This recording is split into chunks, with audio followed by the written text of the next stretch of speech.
오늘은 성령 강림 주일입니다. 예수님께서 부활하신 후 40일 동안 제자들과 함께 계셨습니다. 예수님께서는 제자들에게 성령이 오실 때까지 예루살렘을 떠나지 말고 기다리라라고 말씀하시면서 하늘로 올라가셨습니다. 사도행전 1장 4절과 5절입니다. 사도와 함께 모이사 그들에게 분부하여 이르시되 예루살렘을 떠나지 말고 내게서 들은 바 아버지께서 약속하신 것을 기다리라.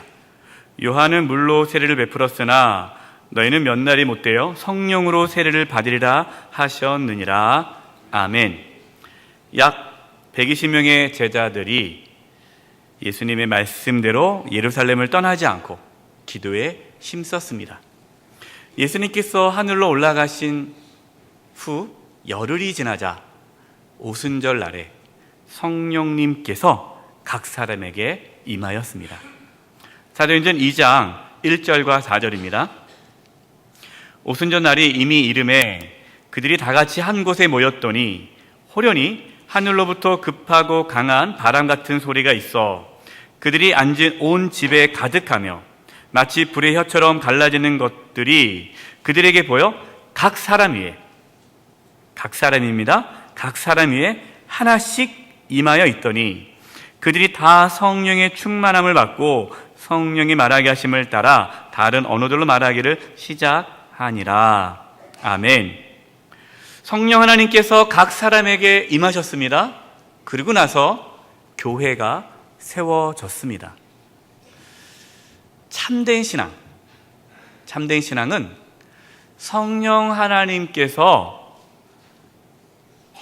임하신 다음에 참된 신앙은 시작됩니다. 예수님을 믿는다라는 것은 성령 하나님께서 그 안에 계시다라는 뜻입니다. 그래서 하나님의 영, 그리스도의 영, 성령이 그 사람 가운데 없으면 그 사람은 그리스도인이 아닙니다. 로마서 8장 9절입니다. 만일 너희 속에 하나님의 영이 거하시면 너희가 육신에 있지 아니하고 영에 있나니 누구든지 그리스도의 영이 없으면 그리스도의 사람이 아니라.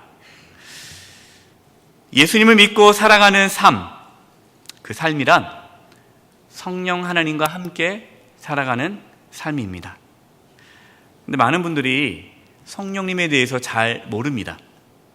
또 성령님에 대해서 오해를 합니다. 저도 처음 신앙생활 할 때에 성령님에 대해서 잘 몰랐습니다. 왜 그러냐면 부흥 강사님께서 부흥 강사 부흥회 할 때요 이렇게 말씀하셨습니다. 성령 받아라. 성령 충만 받아라. 여러분은 겪어보지 않으셨나 보죠? 저는 그래서요 그 성령이 무슨 힘, 에너지, 파워 이렇게 생각했습니다. 성령 받는다는 것이 뭔가 이렇게 능력을 받는 것처럼. 그러나 성령님은 에너지, 힘이 아닙니다. 성령님은 하나님이십니다. 인격적인 살아계신 하나님이 성령님이십니다. 성령 하나님에 대해서 성경에 다양하게 말씀하고 있습니다. 하나님의 영, 주의 영, 그리스도의 영, 예수의 영, 보혜사, 다 성령 하나님을 뜻하는 단어들인데요. 가장 많이 쓰여지는 단어가 성령입니다. 예수님을 믿고 하나님의 자녀가 되었다라는 것은 성령 하나님이 영원토록 함께 하신다는 뜻입니다. 이것을 경험하고 살아가는 것이 신앙의 본질 중에 하나입니다. 그래서 성령 하나님을 잘 모르고 신앙생활 하시는 분들은 아직 신앙의 본질을 잘 모르고 신앙생활 하시는 겁니다.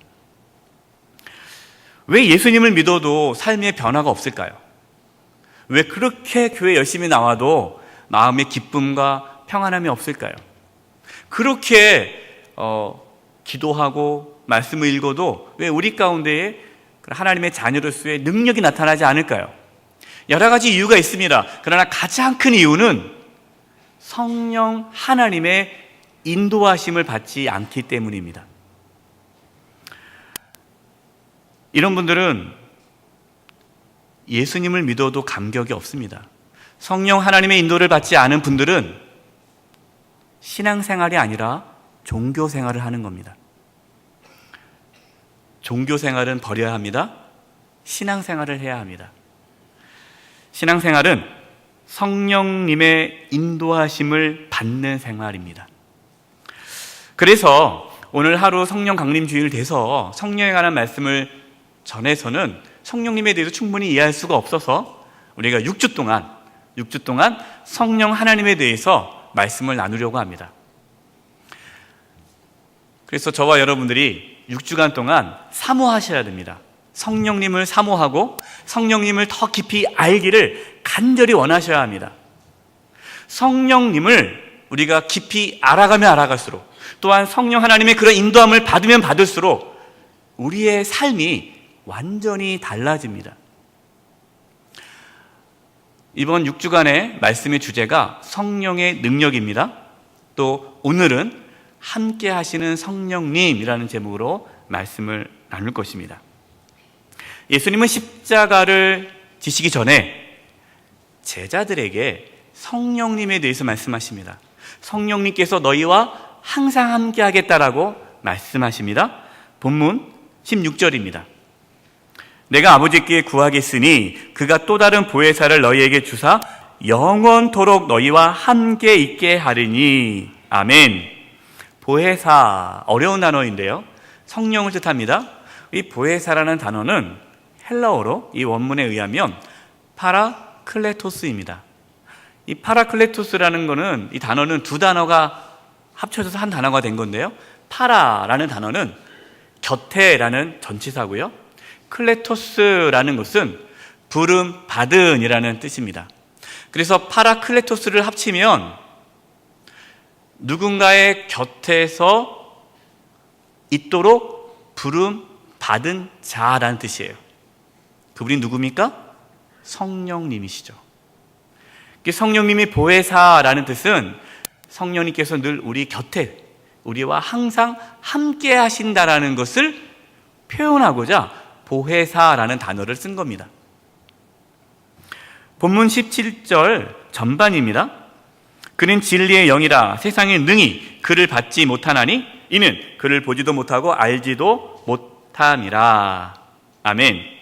예수님을 믿지 않은 사람들은 성령을 모르죠. 성령을 받지도 못합니다. 알 수도 없습니다. 그러나 예수님을 믿는 저와 여러분은 성령님을 압니다. 성령께서 우리와 함께 하십니다. 우리 속에 성령님이 계십니다. 본문 17절 후반입니다. 그러나 너희는 그를 아나니, 그는 성령이죠.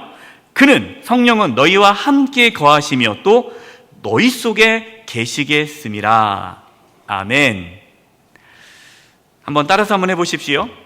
예수님을 믿으면 성령님이 함께 하십니다.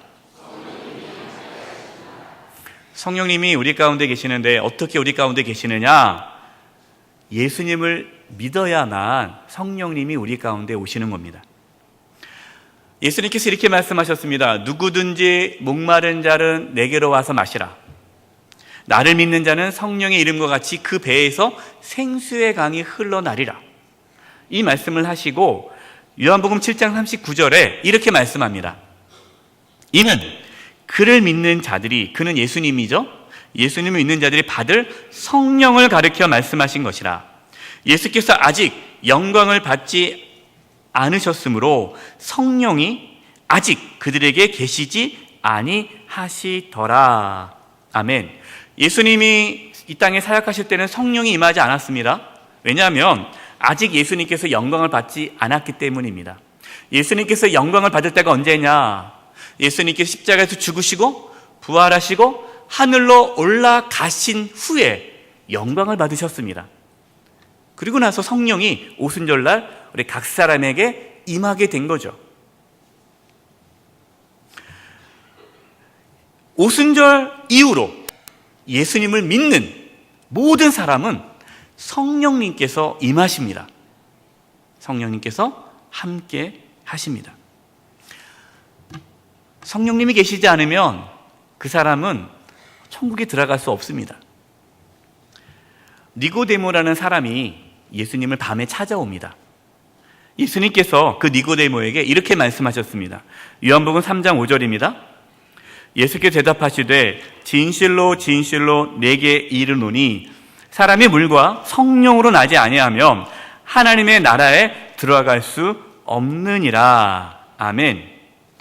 성령으로 나지 않으면, 성령으로 태어나지 않으면 천국에 들어갈 수 없다라고 말씀했습니다. 성령으로 태어난다라는 것은 성령님께서 그의 영혼 가운데 임해야만 천국에 들어갈 수 있다라는 것이죠. 자, 그러면 성령님께서 우리 가운데 임하셔야 하는데 어떻게 하면 성령께서 우리 마음 가운데 임하실까요? 믿음으로만 가능합니다. 갈라디아서 3장 2절과 5절입니다. 내가 너희에게서 다만 이것을 알려 하노니 너희가 성령을 받은 것이 율법의 행위로냐 혹은 듣고 믿음으로냐. 너희에게 성령을 주시고 너희 가운데서 능력을 행하시는 이의 일이 율법의 행위에서냐 혹은 듣고 믿음에서냐.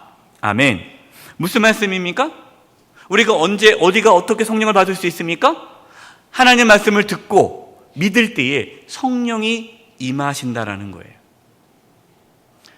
예수님 믿으십니까? 그럼 성령이 임하신 겁니다. 그래서 저와 여러분은 하나님의 영이 계시기 때문에 하나님의 전, 성령의 전이라고 말씀합니다. 고린도전서 3장 16절입니다. 너희는 너희가 하나님의 성전인 것과 하나님의 성령이 너희 안에 계신 것을 알지 못하느냐. 아멘. 왜 모르느냐? 알라는 것이죠. 우리 옆에 분들에게 이렇게 알려주십시다. 당신 안에 성령님이 계십니다. 충격적인 얘기죠? 내가 말씀대로 살지도 못하는데 충격적인 얘기입니다. 여러분, 우리가 인정하든 인정하지 않든, 내가 알든 모르든 성령님은 우리 안에 계십니다. 안타까운 것은 뭐냐? 많은 성도님들이 자신 안에 성령님이 계시다는 걸 모르고 신앙생활을 해요. 그래서 성령께서 많이 아파하십니다. 슬퍼하십니다. 그동안 성령 하나님을 너무 많이 외롭게 해드렸는데 이제 성령님을 인정하시기 바랍니다. 한번 따라서 해볼까요? 성령님이 내 안에 계심을 인정하시고 받아들이십시오. 인정해야 돼요. 아니, 성령님 우리 안에 계세요. 계시는데 문제는 뭐냐? 그걸 인정을 안 하는 거예요. 마치 집에 가족이 있는데 인정을 안 하는 것처럼 성령님이 우리 안에 계시는데 인정하지 않고 혼자 생활하는 거예요. 목사님, 내 안에 성령이 계시다는 걸 어떻게 알 수 있죠? 언제 성령님이 내 안에 오셨죠? 잘 모르겠는데요 라고 말씀하시는 분이 있는데 그게 정상입니다. 물론 어떤 분은요, 성령 받을 때 방언이 나옵니다. 또 어떤 분들은 성령 임할 때 환상을 보기도 하고 막 몸이 떨리고 몸이 뜨거워지고 그런 체험이 있는 분들이 있어요. 혹시 여러분 중에 그런 분이 계시다면 그건 특별한 은혜입니다. 왜 그런 은혜가 임했냐? 강팍하니까. 좋은 것도 있지만 강팍해서 임한 거예요. 그렇게 하도 안 믿으니까. 그러나 대부분은 모르게 임하십니다. 모르게. 니고데모가 예수님께 찾아와서 질문하지 않았습니까? 그때 성령으로 태어나야 된다라고 말씀하실 때에 예수님께서 성령으로 태어났을 때의 상황에 대해서 이렇게 말씀합니다. 요한복음 3장 8절입니다. 바람이 의미로 불매 내가 그 소리는 들어도 어디서 와서 어디로 가는지 알지 못하나니 성령으로 난 사람도 다 그러하니라. 아멘. 바람이 어디서 오는지 몰라요. 그런데 우리는 바람을 느끼죠. 마찬가지예요. 성령께서 어떻게 우리 가운데 오셨는지, 언제 오셨는지 잘 모릅니다. 그러나 분명한 것은 성령님이 우리 안에 계시다는 것은 알 수 있어요. 어떻게 압니까? 말씀에 나와 있으니까 알죠. 두 가지 가장 중요한 성령님께서 내 안에 계시다는 증거 두 가지에 대해서 말씀을 드리겠습니다. 첫 번째는요, 성령님께서는 우리로 하여금 예수님을 주님이라고 고백하게 하십니다. 고린도전서 12장 3절입니다. 그러므로 내가 너희에게 알리노니 하나님의 영, 성령이죠. 성령으로 말하는 자는 누구든지 예수를 저주할 자라 하지 아니하고, 또 성령으로 아니하고는 누구든지 예수를 주시라 할 수 없느니라. 아멘. 여러분, 예수님을 주님이라고 고백할 수 있습니까? 그것이 우리가 하는 것이 아니라 내 안에 계신 성령께서 하게 하시는 거예요. 여러분, 밖에 나가서요, 교회 안 다니는 분들에게 붙잡고 한번 해보세요. 한번 예수님을 주님이라고 한번 해보십시오라고 한번 해보십시오. 그분들이 뭐라고 하는지. 미쳤다고 합니다. 주라는 말은 주인이라는 거든, 주인. 자기가 인생의 주인이라고 하지 예수님을 절대로 자신의 주인이라고 말 못해요. 여러분, 우리가 예수님을 나의 주인입니다 고백하는 것은 우리 맨정신으로 못합니다. 성령께서 하시는 거예요. 그것이 성령이 계시다는 증거입니다. 두 번째로, 성령님께서는 하나님을 아버지라고 고백하게 하십니다. 로마서 8장 15절 16절입니다. 너희는 다시 무서워하는 종의 영을 받지 아니하고 양자의 영, 여기 양자의 영은 성령입니다. 성령을 받았으므로 우리가 아빠 아버지라고 부르짖느니라. 성령이 친히 우리의 영과 더불어 우리가 하나님의 자녀인 것을 증언하시나니. 아멘. 여러분, 하나님을 아버지라고 부를 수 있습니까? 한번 해볼까요? 하나님 아버지. 어색하십니까? 어색하신 분은 성령이 안 계신 거예요. 아직 예수 안 믿은 분이에요. 천국 못 가시는 분입니다. 제가 처음에 교회 나왔을 때 하나님을 아버지라고 못 불렀습니다. 아니, 그게 불려지지가 않더라고요. 그런데 예수님께서 나의 죄를 대신 짊어지시고 십자가의 죽으심으로 내가 하나님의 자녀가 되었다라는 그 확신이 들어갔던 그 순간부터 저는 하나님을 아버지라 부를 수 있었어요. 저는 그걸 기억합니다. 너무너무 신기했어요. 제가 하나님을 아버지라고 부르는 게. 여러분, 이것이 성령님께서 하시는 겁니다. 하나님께서 나의 아버지다라고 할 수 있는 것, 그것도 맨정신을 할 수 없습니다. 성령님께서 고백하게 하시는 겁니다. 자, 그렇다면 저와 여러분 안에는 누가 계십니까? 성령님이 계시는 겁니다.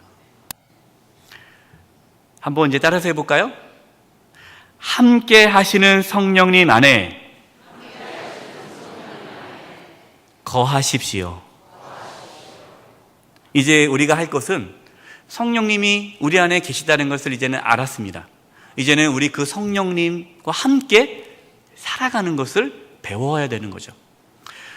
요한일서 2장 27절에서 28절입니다. 아주 중요한 말씀인데 이 말씀을 잘 모릅니다. 아주 중요한 말씀이에요.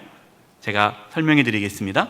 너희는 주께 받은 바 기름 부음이, 그랬습니다. 성경에 여러분, 기름 부음이라는 말은 성령을 뜻합니다. 성령이 너희 안에 거하나니 아무도 너희를 가르칠 필요가 없고 오직 그의 기름 부음이, 성령이죠. 성령 하나님이 모든 것을 너희에게 가르치며 또 참되고 거짓이 없으니 너희를 가르치신 그대로 주 안에 거하라. 여기서 주 안이란 성령 안에 거하라.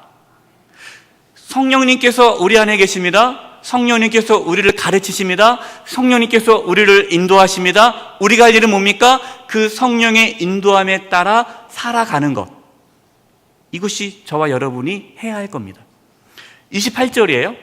자녀들아, 우리 하나님의 자녀들이죠. 이제 그의 안에 거하라. 그는 누굽니까? 성령님입니다. 성령님 안에 거하라. 왜냐하면 이는 주께서 나타나신 바 되면 그가 강림하실 때에, 예수님께서 다시 오십니다. 예수님께서 다시 오실 때에, 우리가 하나님 앞에 섰을 때에 우리로 담대함을 얻어 그 앞에 부끄럽지 않게 하려 함이라. 아멘. 여러분, 이건 놀라운 말씀이에요. 이게 무슨 말씀이냐? 성령님께서 우리 안에 계십니다. 우리 안에 계신 그 성령님의 인도하심에 따라 살아가는 자는 나중에 주님 다시 오실 때에, 또 우리가 하나님 앞에 서게 될 때에 부끄러움을 당하지 않을 것이다. 그러나 우리가 우리 안에 계신 성령님의 인도하심에 따라 살지 않고 내 마음대로, 내 뜻대로, 그냥 내가 하고 싶은 대로 살아간다면 하나님 앞에 섰을 때에 부끄러움을 당할 것이다 라고 말씀하십니다. 교회 열심히 다닌다고요? 하나님이 칭찬하지 않습니다. 교회 봉사 많이 한다고요? 하나님이 칭찬하지 않습니다. 성경은 분명히 말씀하고 있습니다. 교회 열심히 다녀라, 교회 일 많이 하라, 그러면 칭찬받을 것이다? 아닙니다.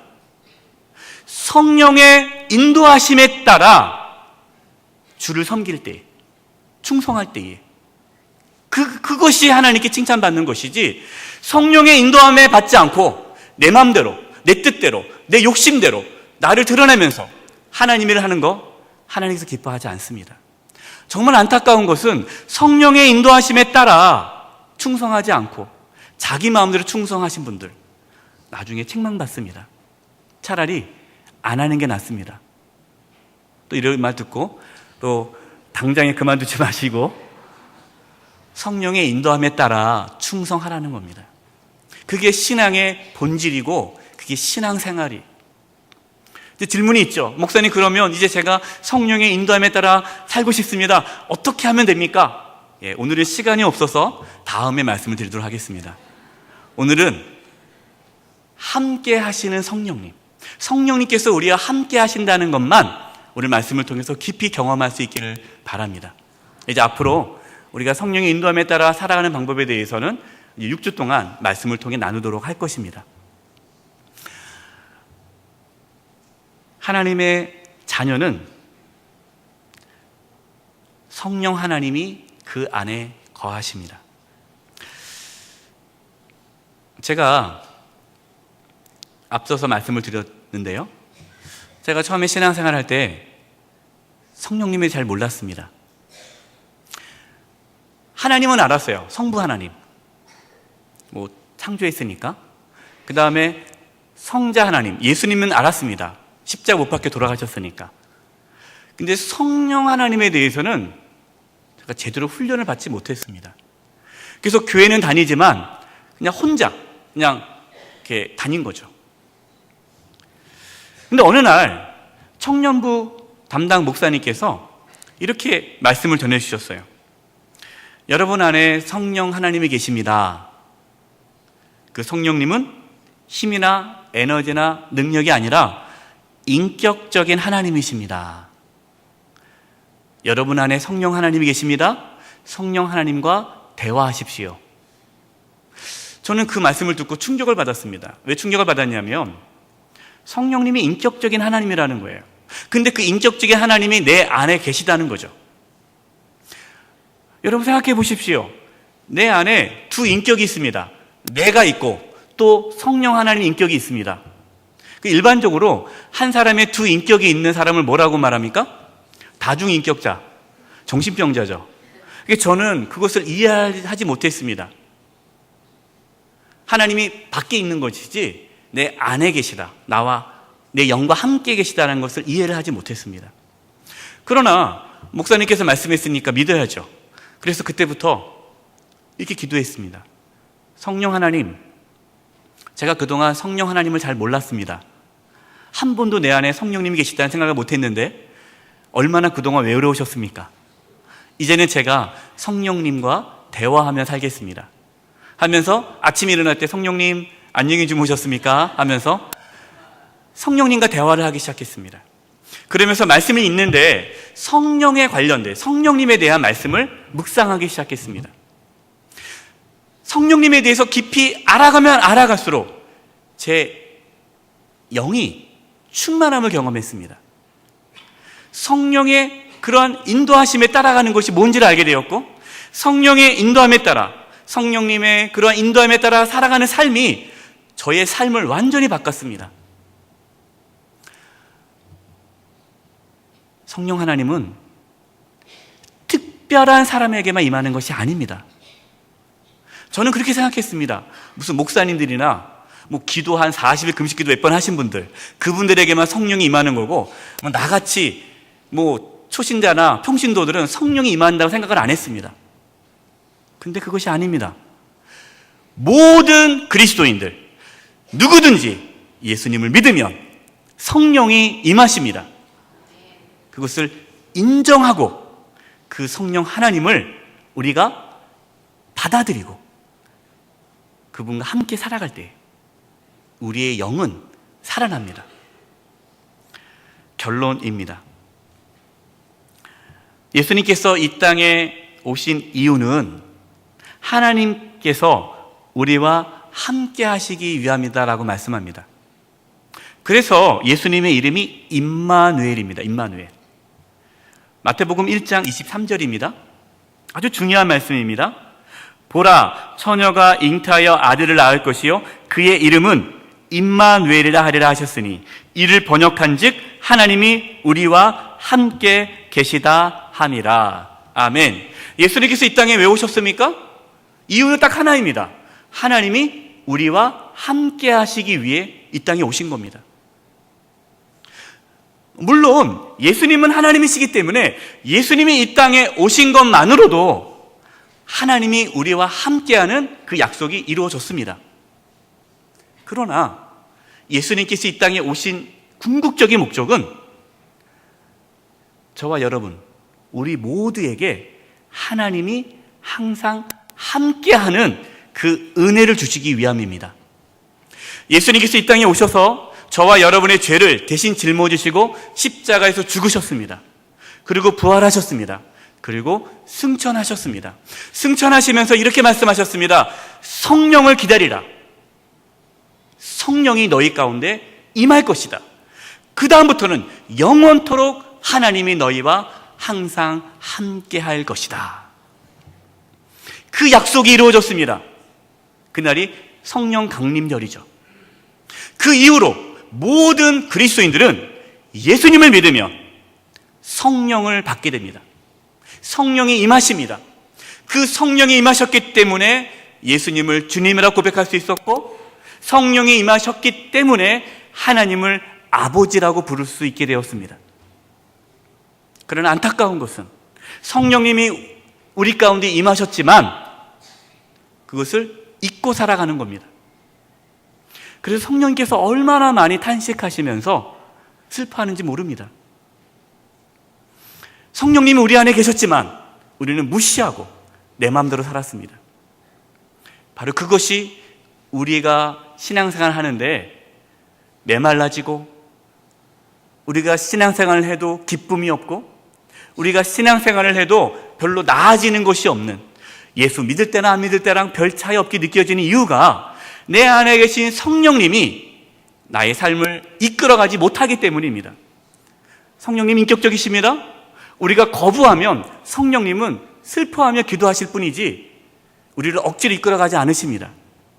이제 오늘부터, 오늘 말씀을 들었으니까 내 안에 성령 하나님이 계시다는 것을 먼저 인정하십시오. 그리고 오늘부터 여러분 기도하십시오. 성령님 그동안 얼마나 외로우셨습니까? 이제 제가 성령님과 함께 살겠습니다. 작은 거 하나하나 성령 하나님과 대화를 한번 해보십시오. 그러면 성령님께서 우리의 삶을 인도하기 시작합니다. 물론 하루아침에 성령의 인도함을 받기가 어렵습니다. 마치 갓난 아이가, 어린아이가 부모님의 인도를 잘 못 받잖아요. 처음에는요. 자라면 자랄수록, 신앙이 자라면 자랄수록 그 부모님의 인도를 받듯이 신앙도 마찬가지입니다. 우리 안에 계신 성령님의 인도함을 처음엔 잘 못 받습니다. 그러나 오늘부터 성령님이 계시다는 것을 인정하고 성령 하나님께 내 삶을 맡기기 시작하면 조금씩 우리의 삶을 이끌어 가십니다. 성령의 인도함을 받는 자는 나중에 주님 앞에 섰을 때 칭찬받게 될 것입니다. 이번 6주간 동안 성령님을 사모하십시오. 간절히 원하십시오. 성령 하나님께서 저와 여러분의 삶을 다시 새롭게 이끌어 가실 것입니다. 이 은혜가 있기를 간절히 축원드립니다. 기도하겠습니다. 성령 하나님, 저희 안에 계심에도 저희가 성령님을 인정하지 않고 생각하지 않고 성령님이 계시지 않은 것처럼 생각하고 판단하고 살아갔습니다. 저희의 무지함을 불쌍히 여겨주시고 용서하여 주시옵소서. 이제 우리 안에 계신 성령님과 함께 살아가기를 원합니다. 성령 하나님, 저희들을 인도하여 주시옵소서. 예수님의 이름으로 기도드립니다. 아멘.